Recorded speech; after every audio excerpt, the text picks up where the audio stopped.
Expansive with Anna Gatman here, and today I want to talk about how you can become an oasis for peace in your life, in your world, and in the world. And I'm going to share another message from Eileen Caddy's book, Opening Doors Within, daily meditations that I read every day. And just as a reminder, Eileen Caddy was one of the co-founders of the Findhorn Spiritual Community, Eco Village and Education Center in Northern Scotland, where I had the beginnings of my spiritual awakenings. And so I want to read a message from Eileen's from September 2nd. And then I'll talk about how you can become an oasis for peace in the world. When your desire is to bring peace and harmony into the world, then you will have to start by finding peace and harmony within your own heart. It is a waste of time talking about peace. You have to seek and find that consciousness of peace, which nothing and no one can disturb, and remain in it. In that state of consciousness, you will be able to be effective and help to bring peace and harmony into the lives of the many. Be consciously aware of peace and harmony in your own life first. And like a stone thrown into the middle of a pond, the ripples will spread out and out, touching and changing the lives of many. As you sow, so shall you reap. When you sow discord and disharmony, you reap discord and disharmony. Whereas when you sow peace and harmony, the harvest of peace and harmony shall be great, not just for you, but for all those souls with whom you come into contact. And so it's really about shifting your consciousness. And you know, the times that we live in today, it is a war of consciousness. You can say, this is right, or this is right, I believe in this, or I believe in that, but we are having a war of consciousness. The consciousnesses that are fighting are the consciousness of separation and individuality that foster fear because we're alone in the world and we have to defend ourselves. There's us and them, so there's hierarchy. I have to be above them, power. That's one consciousness. It's the current consciousness, but it's the old consciousness as well.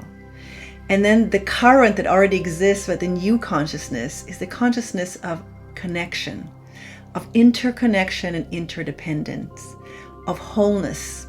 We are individuals, part of a whole. And so that consciousness is a consciousness of love, of compassion, of caring for each other.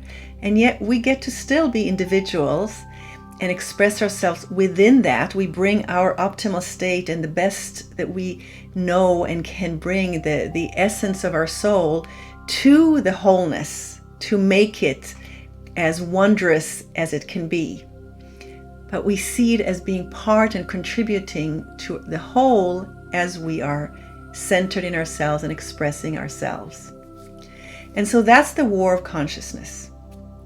Now, every quality in the world, so we're taking peace because this is the quality that we are focusing on today. It's like, it's a frequency. You're opening the radio and you're turning the switch, the dial, to find the consciousness of peace. When you're dialed into peace, you're in that consciousness. If you then go into worry or to discord, you're not in that radio station anymore. Now you're in a different quality, in a different radio station of worry, of misery, of discord, of hate, whatever it is.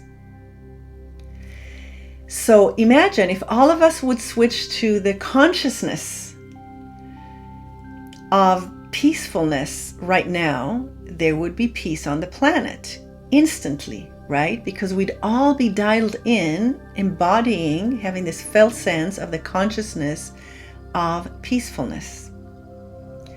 So just like there are wars on the planet right now where people are fighting each other, not seeing each other as in ourselves as sacred beings, sacred magical beings of wonder on a wondrous planet, you and I and anyone who wants to join can become a force for good, for transformation, by connecting to the consciousness of wholeness, of interdependence, of love, of care. These are all qualities, frequencies that belong to this consciousness. And so you can dial into peacefulness today. And as you walk around, not just meditating and being peaceful and then separating yourself from the world, going like, I don't want anybody to disturb my peacefulness. That's one way. But if you can stay peaceful as you engage with the world, it is very powerful, because suddenly you become a field for peacefulness.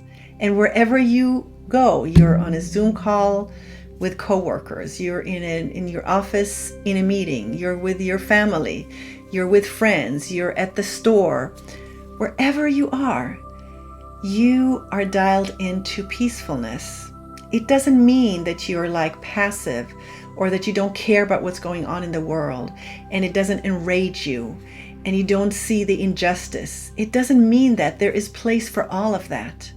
But there's also place for peacefulness. And if we don't dial into the frequency and the consciousness of peacefulness, we can't bring it in. We are individually and collectively creating the world that we are living in. We have created where we are today, even if you don't feel that you contributed to climate change, or you don't feel that you contributed personally to racism or to sexism. But as a collective, we are one species, humanity. We have created, this is where we are today. And so we are the ones who can create what today can be also. So if we all dial in to a consciousness of peacefulness, peacefulness will reign in the world that you are touching. Whereas if you don't, and you connect to worry, whoever you're going to touch is going to feel the vibrations of worry.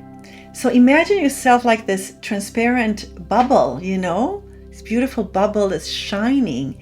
And in that, you have this buffer of peacefulness that emanates from inside you because you've dialed in to the consciousness of peacefulness. And you walk around today and you just say, today I'm going to practice peacefulness. And when you see something that's disturbing and upsetting, acknowledge it. You might need to shift. But how quickly can you come back to peacefulness? Because even if something is disturbing, if you try to understand it from a peaceful place, it will elicit something else in you. You will see it from a different angle. You will have a different result, or you'll make a different decision. You'll keep your heart open, trying to understand, why is this so disturbing? What can I do differently?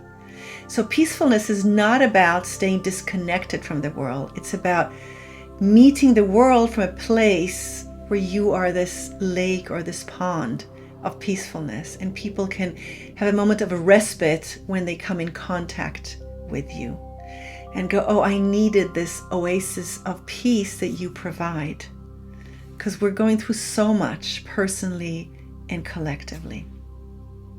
So wherever you're watching this, leave me a comment, and I send you off with blessings of peacefulness. Become an oasis of peace today for yourself and for everyone you touch, near and far. Blessings.